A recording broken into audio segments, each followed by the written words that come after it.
नमस्कार, मेरा नाम सौरभ शुक्ला और आप देख रहे हैं न्यूज़ 18। हॉर्मुज स्ट्रेट को लेकर चल रही तनातनी अब एक नए और खतरनाक मोड़ पर पहुंचती दिखाई दे रही है। ईरान और अमेरिका के बीच बढ़ते तनाव के बीच ईरान की Islamic revolutionary guard corps IRGC ने दावा किया है कि उसने बहरीन, कुवैत और जॉर्डन में मौजूद अमेरिकी सैन्य ठिकानों को निशाना बनाकर ड्रोन और बैलिस्टिक मिसाइल हमले किए।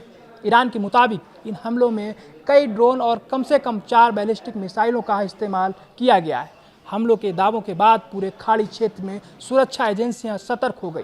कई देशों में एयर डिफेंस सिस्टम सक्रिय कर दिए गए और अलग अलग इलाकों से विस्फोटों जैसी आवाज़ें सुनाई देने की खबरें सामने आई।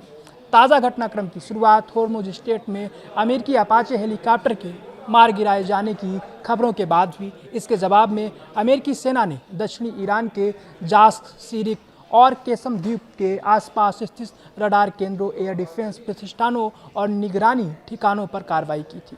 अमेरिकी हमलों के कुछ ही समय बाद ईरान ने जवाब देने की घोषणा कर दी थी। IRGC का कहना है कि सबसे बड़ा हमला बहरीन में स्थित अमेरिकी नौसेना के 5th फ्लीट मुख्यालय पर किया गया। ईरानी पक्ष के अनुसार स्थानीय समयानुसार तड़के करीब 2:30 बजे ड्रोन और मिसाइलों की मदद से ये कार्रवाई की गई। ईरानी मीडिया ने दावा किया कि दागी गई मिसाइलों में से एक सीधे अमेरिकी सैन्य परिसर के भीतर गिरी। हालांकि इस दावे की स्वतंत्र पुष्टि नहीं हो सकी है। हमले की खबरों के बीच बहरीन के गृह मंत्रालय ने देश भर में सायरन बजाए जाने की जानकारी दी। नागरिकों को एहतियात बरतने के लिए सलाह दी गई। स्थानीय सूत्रों के मुताबिक राजधानी और आसपास के क्षेत्रों में कई तेज धमाकों की आवाज़ें सुनाई दी। फिलहाल अमेरिकी अधिकारियों की ओर से किसी बड़े नुकसान की पुष्टि नहीं की गई है। ईरान ने कुवैत में भी अमेरिकी सैन्य ठिकानों पर हमला करने का दावा किया है। IRGC के मुताबिक कुवैत स्थित अली अल सलेम एयरबेस को लक्ष्य बनाया गया। यह एयरबेस क्षेत्र में अमेरिकी वायुसेना के लिए रणनीतिक रूप से बेहद महत्वपूर्ण माना जाता है। हमले के बाद कुवैती सेना ने कहा कि उसके वायु रक्षा तंत्र सक्रिय हैं और संदिग्ध हवाई लक्ष्यों को रोकने की कार्रवाई की जा रही है। देश के विभिन्न हिस्सों से धमाकों की आवाज़ें सुनाई देने की खबरें भी सामने आईं।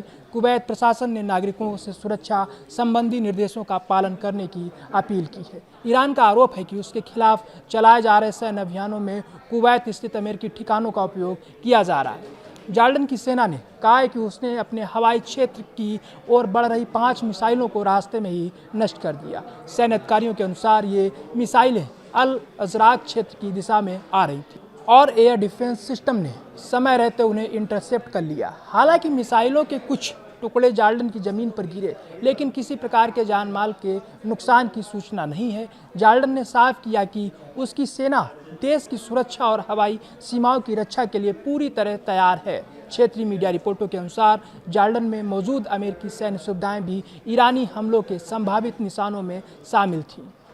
IRGC ने दावा किया कि उसने पूरे क्षेत्र में अमेरिकी सेना से जुड़े 21 एयर और नेवल बेस को निशाना बनाया है। संगठन ने चेतावनी दी है कि यदि अमेरिका ने ईरान के खिलाफ और सैन्य कार्रवाई की तो उसका जवाब पहले से कहीं अधिक व्यापक और कठोर होगा। उधर ईरान के विदेश मंत्री अब्बास अराक्ची ने भी अमेरिका को खाड़ी क्षेत्र में दूर रहने की सलाह देते हुए कहा कि तेहरान अपनी सुरक्षा और संप्रभुता के खिलाफ किसी भी कदम का जवाब देने में पीछे नहीं हटेगा। खाड़ी क्षेत्र में तेजी से बदलते हालात को देखते हुए अंतर्राष्ट्रीय समुदाय की निगाहें अब दोनों देशों की अगली चाल पर टिकी हुई।